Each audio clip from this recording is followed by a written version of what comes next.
নমস্কার বন্ধুরা, আমি সঞ্চিতাস এসেন্স রেসিপিস ইউটিউব চ্যানেলে আপনাকে স্বাগত। ভালো কথা, আপনি কি ডায়েট করছেন? আপনি ডায়েটে আছেন নিশ্চয়ই, আর বা আপনি কিছু হেলদি খাবার খুঁজছেন, তাহলে এই রেসিপিটা আপনার জন্য একদম ঠিকঠাক, একদম পারফেক্ট রেসিপিতেই আপনি ক্লিক করেছেন। আজকে আমরা করব ব্রোকলি স্টার ফ্রাই। ভীষণ সুন্দর, অনেক রকম সুন্দর সুন্দর ভেজিটেবলস দিয়ে, তার সাথে পনির রয়েছে, দেখতেই পাচ্ছেন, আর একদম সো ইয়ামি। আপনার মনেই হবে না যে আপনি ডায়েট করছেন, অথচ আপনাকে একটা ব্লান্ট ডায়েট করতে হচ্ছে। তো আপনার জন্য একদম হেলদি ডায়েট অপশান কিন্তু একদম রেডি। অবশ্য করেই কিন্তু ট্রাই করতেই পারেন। চলুন দেখিয়ে দেবো খুব তাড়াতাড়ি কী করে করবেন। একটা বেশ বড় সাইজের আমি একটা ব্রোকলি নিয়েছি। তো ব্রোকলিটা এরকম একদম ফ্রেশ এরকমভাবে, আর নিচের দিকে শক্ত ডাঁটিটা আমি কেটে বাদ দিয়ে দিয়েছি। এবার একটু তাড়াতাড়ি করে দেখিয়ে দিই আমি কি করে ব্রোকলিটা কাট করছি। তো ব্রোকলিটাকে এরকম না বড় না ছোট, একদম মিডিয়াম সাইজ করে আমি কাট করছি। আর দেখুন আমি মাঝখান থেকে চিড়ে দিচ্ছি, যাতে এটা আমি স্টার ফ্রাই করব আর এটা খুব তাড়াতাড়ি কুক হয়ে যাবে। ব্রোকলির এই শক্ত ডাঁটিটা বাদ দেবেন না, এর মধ্যে কিন্তু অনেক রকম ভ্যালুয়েবল নিউট্রিশন রয়েছে। কি কি আছে আপনি তার জন্য গুগল করুন। আমি এখানে ফ্রাই প্যান নিয়েছি। ফ্রাই প্যানটাকে আমি আগে থেকেই গরম করতে দিয়ে দিয়েছিলাম। এবার 2 চামচ সাদা তেল দিচ্ছি। আপনি ইচ্ছা করলে অলিভ অয়েল দিতে পারেন, আবার বাটারও দিতে পারেন, বা অলিভ অয়েল বাটার মিশিয়ে দিতে পারেন, শুধু বাটারেও করতে পারেন।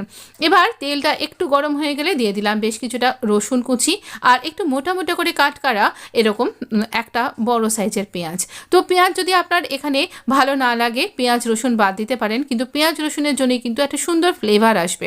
তবে যারা অনিয়ন গার্লিক না খান তারা এটাকে স্কিপ করতে পারেন। এবার এটা একটুখানি সতে হবে, খুব ভাজা ভাজা হবে না। এরপরই আমরা দিয়ে দিচ্ছি এই ব্রোকলির টুকরোগুলো। ব্রোকলিটা কিন্তু খুব ভালো করে ধুয়ে নেবেন, যেন পোকা টোকা না থাকে দেখে নেবেন। তো দেবার পর আমরা এখানে খুব ভালো করে ব্রোকলিটাকে এখানে মিশিয়ে নেব। এরকম মিডিয়াম টু হাই এরকম আছে আমি পুরো রান্নাটা কিন্তু করছি। তো এইভাবে আমরা এটাকে ভালো করে নাড়াচাড়া করছি এবং কুক করছি। আমাদের নাড়াচাড়ার সাথে সাথেই কিন্তু এটা কুক হতে থাকবে। ব্রোকলিটা একটু চাপা দিয়ে দিলাম যাতে একটু ভালোভাবে সফট হয়। এবারে দিয়ে দিচ্ছি একটা বড় সাইজের টমেটোর সাথে এখানে আলাদা করে ফ্রাই প্যানে আমি ভাজছিলাম এরকম আমার হোমমেড পনির। তো এই পনিরগুলো সাথে দিয়ে দিচ্ছি ক্যাপসিকাম, সেটাও আমি লম্বা লম্বা করে কাট করেছি। যেহেতু সব সবজি লম্বা করে কাট করেছি, তাই এটাও লম্বা করে কাট করেছি। দিয়ে দিচ্ছি স্বাদ অনুযায়ী নুন। তো নুনটা অবশ্যই আপনার স্বাদ অনুযায়ী দিন। অনেকে পিঙ্ক সল্ট ব্যবহার করেন, আপনি তাও ব্যবহার করতে পারেন। আর দিচ্ছি বেশ কিছুটা টাটকা গোলমরিচের গুঁড়ো। ব্যাস, আর কিন্তু আমাদের আর কিছু লাগবে না। টেস্টের ব্যালেন্সের জন্য আপনি ইচ্ছা করলে এর মধ্যে একটু চিনি দিতে পারেন, তবে এর মধ্যে চিনিটা না দেওয়াটাই বেটার। তো এইভাবে আমি এখানে সব কিছুকে ভালো করে মিশিয়ে নিচ্ছি। কি বলবো, একদম অপূর্ব লেগেছিল। তো এবার যাতে সব কিছু ভালো করে মজে, খুব সামান্য 2 চামচ মতন জল আমি আমার হাতে করে একটুখানি দিলাম। দেবার পর আবারও একটুখানি এটাকে কুক করব, এবং এক্ষেত্রে হাই ফ্লেমে করব। এই ব্রোকলি যেন গলে না যায়, এরকমই শক্ত শক্ত থাকবে, অথচ সফট থাকবে। দেখতেই পাচ্ছেন কালারও চেঞ্জ হয়ে গেছে।